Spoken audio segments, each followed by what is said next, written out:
Mesdames et messieurs, bienvenue à suivre cette émission. L'émission se profile et pour cette production, on va consacrer cette réalisation à une des personnalités dans la ville de Goma, dans la province du Nord-Kivu, dans la RDC. Il s'appelle Eric Kambale, il est actuel directeur de cabinet du nouveau recteur de l'université de Goma. Et dans cette émission, on va essayer de parler de lui en tant que personne, Eric Kambale, mais aussi de l'université de Goma, une université où il est aussi autorité. Alors dans cette émission, on s'est dit bienvenue parce que ça va commencer les meilleures choses. Bienvenue mesdames et messieurs.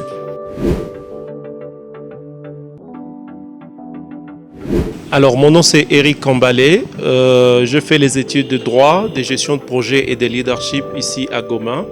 Et aujourd'hui, j'ai le privilège de travailler à l'université de Goma.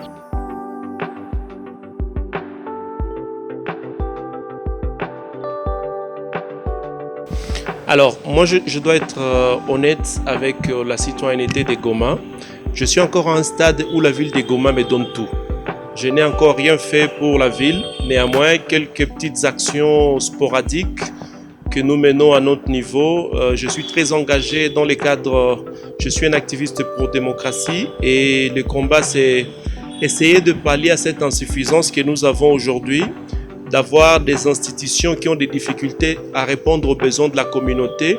Et quand vous faites une analyse à fond, vous vous rendrez compte que c'est la qualité des animateurs.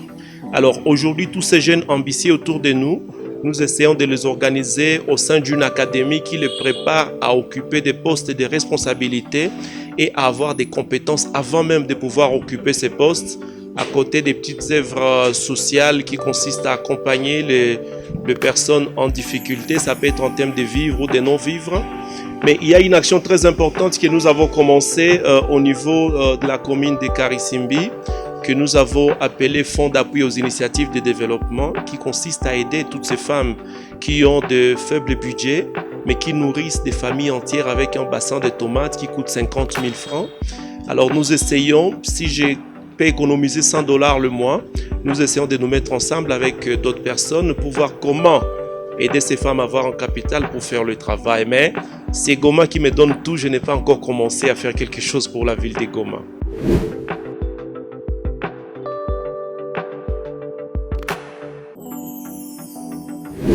Ça fait une année que je travaille dans le secteur de l'enseignement comme directeur des cabinets du recteur de l'université de Goma et chargé des coopérations de l'université. C'est-à-dire je suis sous la traînée des poudres de toutes les réformes qui sont en train d'être engagées dans le secteur de l'enseignement. Et je peux vous dire qu'aujourd'hui ça va. Ça va pourquoi? Loin de moi un discours propagandiste. Ça va pourquoi? Parce que vous l'aurez constaté vous-même, le secteur de l'enseignement a toujours existé en RDC. Mais aujourd'hui, vous aurez comme l'impression qu'il n'existe que ça. Parce qu'on entend parler de ça maintenant un peu partout. Ici, le ministre de l'Enseignement, ici, le ministre de l'Enseignement, ici, telle université, telle autre université. Parce qu'il y a des changements qui s'observent. Et dans un premier temps, pour répondre à la question du pourquoi, il y a une certaine volonté de faire. Et dans l'échelle des animateurs du ministère de l'Enseignement supérieur et universitaire aujourd'hui, au-delà de cette volonté, il y a un certain pragmatisme qui s'est traduit par ce que vous avez constaté dans nos universités aujourd'hui, l'arrimage au système LMD. Et cet arrimage a une conséquence directe sur le terrain, à ce sens que pour les gestionnaires de l'université, ça crée une certaine émulation.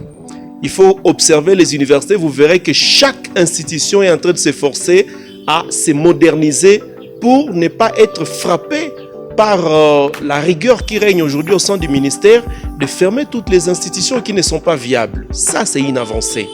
Parce que s'il n'y a pas de sérieux au niveau du ministère, les gestionnaires des institutions vont faire n'importe quoi. Et aujourd'hui, tout le monde essaie de se mettre en ordre.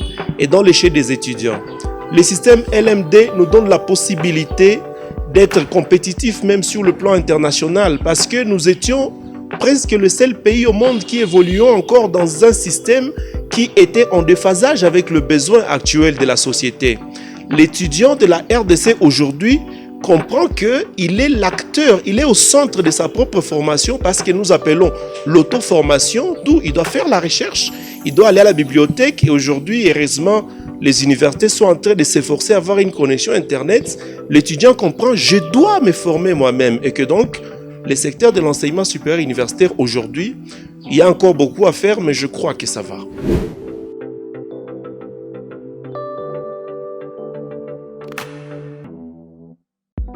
Moi, j'aurais aimé que ce soit ces publics externes qui disent qu'est-ce qu'ils pensent de l'université de Goma aujourd'hui.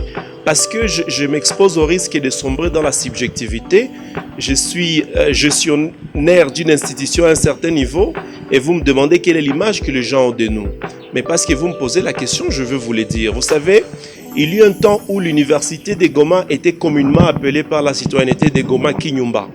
Pour ceux qui ne parlent pas swahili, Kinyumba, ça veut dire un établissement en état de délabrement total. Mais quand vous regardez l'université de Goma aujourd'hui, c'est un des patrimoines culturels, c'est un des patrimoines touristiques de la ville de Goma, parce que nous sommes une ville touristique. Il faut voir cette institution aujourd'hui, tous les changements et la métamorphose qu'elle est en train de connaître, c'est une fierté pour la ville de Goma, et je pense que la communauté en général et la citoyenneté de Goma en particulier ne peut être que fière de cette institution qui est un bien de la communauté.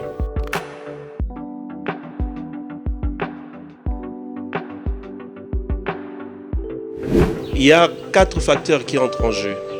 Le premier facteur, c'est l'homme. Le deuxième facteur, c'est la vision. Le troisième facteur, c'est le personnel. Le quatrième facteur, c'est l'environnement de travail. En ce qui concerne l'homme, je crois qu'un seul homme peut faire la différence. Depuis une année maintenant, l'université de Goma a un nouveau recteur. Un nouveau recteur qui a autour de lui un nouveau comité de gestion. Et ce nouveau recteur, quand il est arrivé, il a dit une seule chose. Je vais gérer l'université de Goma par la loi et la raison. Et ça a déclenché tout le reste. C'est-à-dire, si une personne occupe un poste de responsabilité, la personne ne doit être choisie qu'en fonction de son domaine de compétences.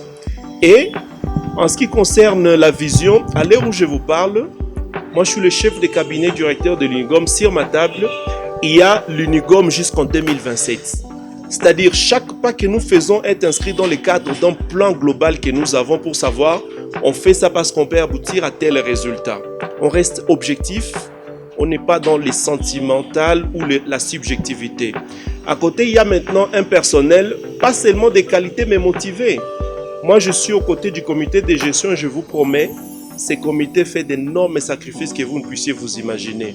Au niveau de mon cabinet, je gère directement 8 experts, des professeurs et des chefs de travaux, et nous sommes alignés dans un ordre de bataille où chacun d'entre nous est placé dans un tel environnement où il doit produire des résultats. Et ça résulte de la vision du recteur de l'université de Goma qui a dit c'est la loi et la raison parce que nous sommes en train de gérer un bien de l'État et nous devons nous assurer que nous en fassions une bonne gestion. Et ces facteurs mis ensemble, ça montre les résultats que vous êtes en train de voir sur terrain.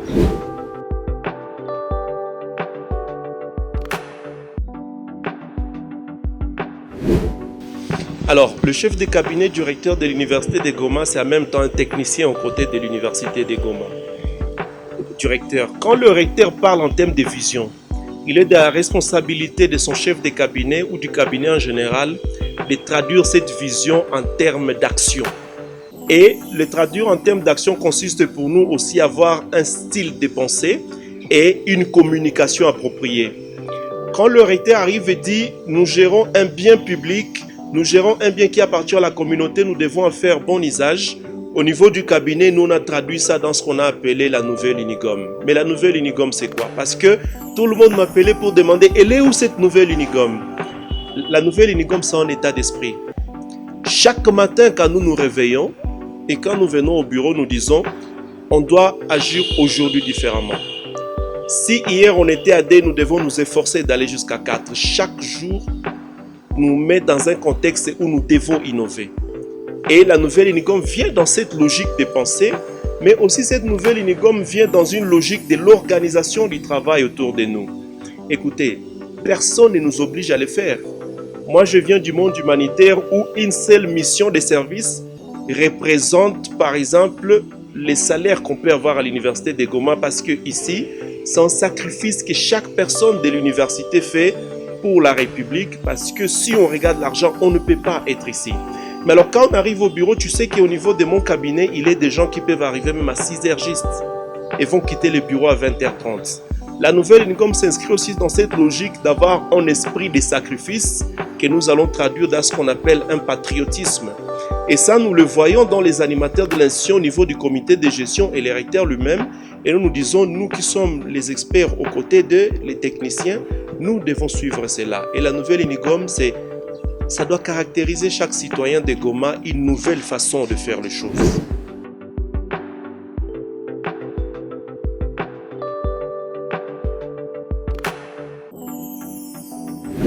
S'il y avait ici à côté de nous un étudiant de l'université de Goma, j'allais lui brandir le microphone pour lui poser la question: chaque année, tu payes combien d'argent pour la construction? Et il vous dira: je paye $30 pour la construction. Nous avons tous des enfants, des frères, des cousins qui étudient à l'université. Chaque année, nous payons de l'argent affecté à la construction de l'université de Goma.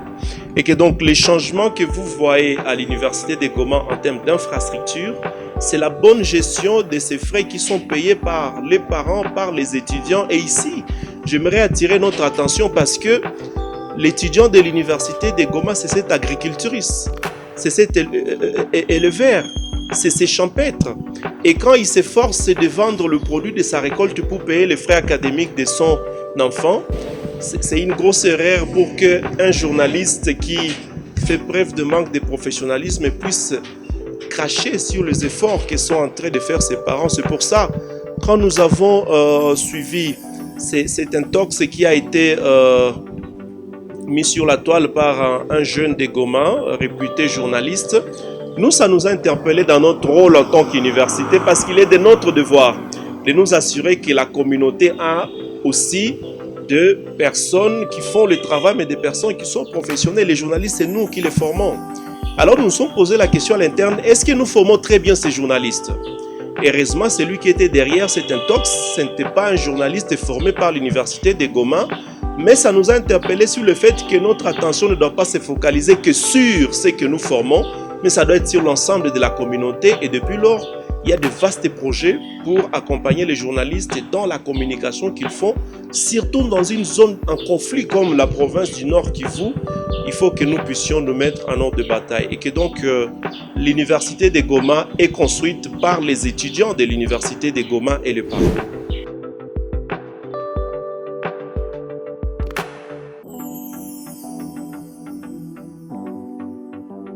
Mesdames et messieurs, si vous me suivez à cet instant précis, l'université de Goma est un bien de la communauté. L'Unigom, c'est toi, l'Unigom, c'est moi. La ville de Goma, c'est une ville touristique et l'université de Goma est un de patrimoine que nous avons en tant que bien que nous pouvons capitaliser comme un site touristique de la ville de Goma en raison de l'histoire que nous avons de cette ville et de la modernisation que nous sommes en train de connaître au sein de cette institution. Si hier, à l'université de Goma, on parlait de Kinyumba, qui était comme étant un repère de toutes sortes de désordres qu'il y avait dans la ville de Goma, aujourd'hui, ça fait la fierté de la ville en ce sens de cette modernisation que nous sommes en train de connaître. Et je vous appelle à envoyer vos enfants à l'université de Goma. Et à partir de cette année, il y a même un programme de master que nous allons mettre en place. Licenciés de toute la République, venez à l'université de Goma parce que c'est un outil de changement au profit de la communauté qui est à notre disposition.